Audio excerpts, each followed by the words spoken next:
Bari Krisztián, költő.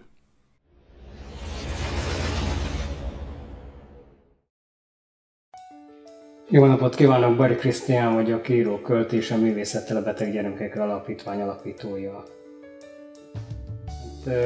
Lehetett volna más irányultságom is, de én úgy gondolom, hogy az írás és a költészet felé elsősorban azért vezetett az utam, mert ez a gyerekkoromból táplálkozik.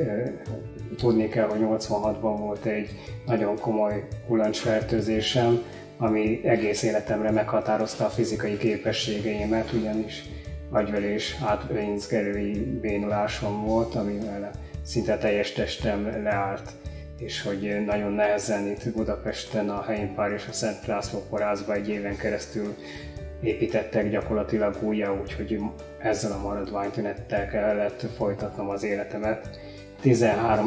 Sokat fogok ugorni az időbe, 13 éves koromban, ez történt 5 évesen, 13 éves koromban tudatosult 7. osztályban bennem, hogy én más vagyok, mint a többi gyerek, mások a fizikai képességeim, ezért már akkor gondolkodóba estem tiniként, hogy hogyan tovább, ugye a pályaválasztás és az egyebek miatt.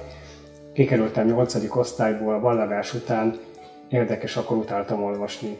És beiratkoztam egy könyvtárból, egy nagyon tehetséges, nagyon idős, 80 körüli bácsi volt, aki nagyon a stilisztikára, a magyaros beszédre, a szép kiejtésre nagyon adott, és nagyon igényes volt a könyvtárban.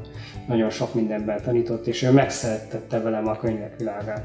És addigára annyi érzelmi töltet, annyi érzelmi elhajlások, mindenféle dolog történt az életemben, hogy mint minden író és költőnél úgy éreztem, hogy ez túlcsordult rajtam, és valamiben testet kell öltenie, és én az irodalmat és a költészetet láttam ennek megfelelőnek, hogy én ezt tolmácsolni tudjak, hogy ki is vagyok én, mit szeretnék adni világnak. 2015-ben megéredett bennem a gondolat, hogy addigára nagyon sokan biztattak, ha ilyen szép gondolataim vannak, ideje, hogy összegyűjteném egy kötetbe őket, és hát nagyon sok életesemény érintett meg, köztük a nagynéném halála, ugye, aki a mennybe akar jutni, először a poklot kell megkóstolnia, és hát ez így történt az én életem folyamán is. Akkor született meg az első kötetem, a Fény útja címmel, ez egy novellás kötet, és hát ez nagyon nagy sikert aratott, mert a megjelenésétől számított 3 héten belül 120 kötetemből egyetlen egy sem volt, és nagyon sok baráti támogatással született ez a könyvem is.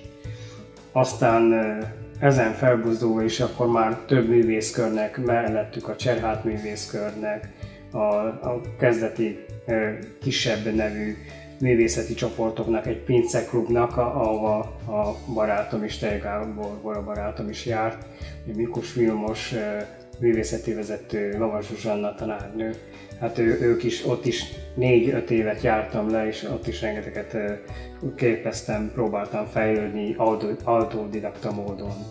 És erre 2022-ben megjelent a Szikrák című verses kötetem, az első verses kötetem, amivel együtt dolgoztam Keresztes Ferenc festőművésszel, aki maga is író-költő, festészetben is egy kiemelkedő egyéniség, az önműveivel közös illusztrációkban jelent meg. Még ugyanebben az évben írtam egy másik verses kötetet, ez volt a Múzsa könnye. Ebben nagyon sok szerelmes versem van, ebből ki is derül az egyik téma, hogy mi is az, ami engem foglalkoztatott és foglalkoztat a mai napig. Ugye a szerelem az egyik legszebb emberi érzés a világon. Ebbe Bartók Éva Mária festőművésznek a munkáival közösen alkottam meg ezt a verses kötetet. A következő évben, mert én mindig próbáltam törekedni innentől kezdve már kiadásra, megjelentettem a Lélekhigyény című verses kötetet. Ebben Schneider Erika festőművésszel működtem együtt, és ennek volt először olyan jellegű siker, ami a falumat Jobbágyit, ami a Mátraalján levő kis 2000-es település átvitte, és itt Budapesten a Kft. Galériában volt ennek könyvbemutatója. Hogy ne csak a hazai vizekről beszéljünk, és ugyanebben az évben kétszer volt kettős könyvbemutatóm, 2023-ban megjelent az első, hát mondhatni, hogy nagyrészt életmű regényem. Ez a saját életemet dolgozza fel a Keresztutak címmel. Ebben Nagy Gábor mellett Kovácsné Évike, Schneider Erika, és hát azt hiszem még, hogy Steil Gábor Bora képe is benne van, mert ő nem festőművész, fotóművész, bár hobbi fotósnak próbálja magát minősíteni, de nagyon szép alkotásai vannak. És ez volt az utolsó, ami megjelent a tavalyi év során, ez a Fákja, mivel 2023 végére nagyon sokan úgy gondolták a művészkörbe, hogy én, mint cigány származású alkotó, egyfajta fákja vagyok a cigányságunknak, és hát volt ahol megkérdőjelezték az én művészeti gondolatomat, és én nem úgy állok a művészethez, hogy van külön cigány vagy egyéb művészet, én csak úgy tudom elfogadni a művészetet, hogy egy test van művészet, és a művészetnek van különböző színei. Hát az, hogy sikerezem, nagyon sokan gondolkodtam mostanában, régebben át se villant a felelőssége, mert egyfajta felelősségnek is érzem a sikert, mert minél sikeresebb lesz valaki, minél ismertebb, minél tevékenyebb, életadóbb, kiteljesedettebb életet folytat alkotóként, mert én igazából a művészet szót azt nem igazán szeretem, vagyis a művész jelzőt magát, mert olyan a mai világra, elnézést kérek a kifejezésre, egy kicsit művies hatása van. Jobban szeretem az alkotó megfogalmazást, mert ennek érzem igazából tisztaságát, mint ahogy nem szerettem a roma meg a kisebbségi megnevezést se, én a cigány szónak érzem a tisztaságát. Így vagyok egy csomó ilyen kifejezéssel, ezzel is, és hát én úgy gondolom, hogy a siker lehet egy olyan nap is, amikor egy olvasó, akár egy teljesen ismeretlen olvasó több száz kilométerre egy versemet, akár amit említett a hallgat, ami itt például nagyon-nagyon nagy érzelmek voltak bennem, mert az a nagynénikém, aki ményakrákba eltávozott, mindenki tudja, mit jelent a rákbetegség. Volt egy olyan pillanatom, ez abból született meg, ha elmondhatom, hogy utoljára foghattam meg a kezét, és már beszélni nem tudott.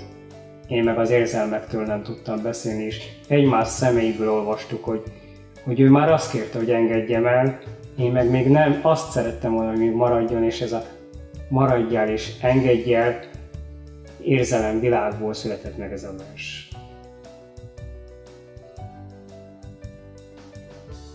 Hát a második család, amit említett, igen, úgy érzem, hogy a művészet az, amit a Jóisten nekem a második családomból jelölt ki, egyfajta missziónak érzem, egy kötelességnek, egy olyan felelősségnek, amivel a következő generációt kinevelhetjük, egy érző, látó és gondolkodni tudó magyar emberi társaságot mindenféle politikai és érzelem felvítés nélkül, ha ilyet mondhatok. És ezzel a tisztasággal én úgy gondolom, hogy szoktam megrendezni a kortárs művészeti fesztiválokat Jobbágyiban, Mátraalján. Én minden alkotónak azt mondom, hogy hazajöttetek, egy nyelvet beszélünk, és ez a művészet nyelve. Hát ha visszautalhatok a 4. fesztiválunkra, ott az volt a mottónk, hogy hidak vagyunk a mélységek felett, hogy arra figyeljünk, amit a világ szétválaszt, mi művészettel összekötjük, hidakat alkotunk. Hát a család első és legfontosabb támogató ereje, hajtóereje ennek mint minden más tevékenységnek, a kulturális életemnek is.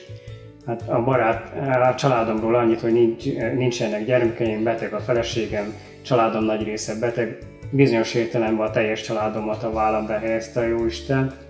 Mély szegénységből indultam el, szobakonyhás házban nevelkedtem fel, de mindig ambiciózus voltam, az édesanyám így nevelt. Nagyon sokat köszönhetek neki, egy egyszerű írástudatlan cigányasszony, akinek végül is én megfogadtam, hogy az életemben a diplomámat az ő írástudatlan cigány barna kezei közé teszem. És én nekem az érzelmileg nagyon-nagyon sokat jelent. Hát a barátaimat, én azt mondom, hogy büszke vagyok a tanáraimra, mindegyikre, főleg most itt a Vező János lelkészképző főiskolán a nevelő tanáromra, dr. Terencsényi Lászlóra. Őnála vizsgáztam legutóbb, még egy vizsgám van, hál' Istennek nagyon jól mennek, nagyon segítőkészek, de elmondhatnám, most rövid az idő, nagyon sok tanárról a jó véleményemet, illetve az itt jelenlévő Steyer Gábor a barátom, aki a barátomnak a szívvel, lélekkel lévő vezetője, és hát most az 5. fesztiválomat, az ilyen embereket szeretem egyébként, akik nem csak beszélnek, hanem tesznek is, anyagilag is támogatták, illetve mondhatnám itt a festők között, akit már említettem, Bartók Éva Máriát is, de Sípos Marikát is, akivel most egy egész bizottságot fogunk létrehozni a 6. fesztiválnak a megszervezésére. És hogyha elbüszkélkedhetek, a siker, a boldogság, az is, hogy most 14.100 lejátszást ért meg az 5. fesztiválról a Duna TV-s videó, hogy a média már figyel ránk, és hát, hogy ezt együtt csinálhatjuk, mert az nem művészet, az nem emberség, aki csak magának akar bármit is kisajátítani. Én azt mondtam, hogy aki ilyen szeretettel jön, emberséggel, alkotóvággyal, tenni akarással, az otthon van, annál én is otthon vagyok, és úgy érzem, akkor a világban helyem van, hazaértem.